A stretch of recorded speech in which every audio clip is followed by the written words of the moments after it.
Si Noe at ang kanyang mga anak.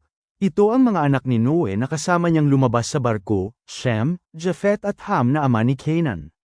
Ang tatlong ito ang pinagmulan ng lahat ng tao sa daigdig. Isang magsasaka si Noe at siya ang kauna-unahang nagtanim ng ubasan.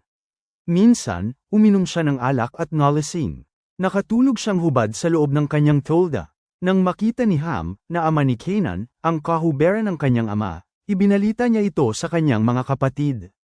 Kaya't kumuha sina Shem at Japhet ng balabal, iniladlad sa likuran nila at magkatuwang na lumakad ng patalikod patungo sa tolda.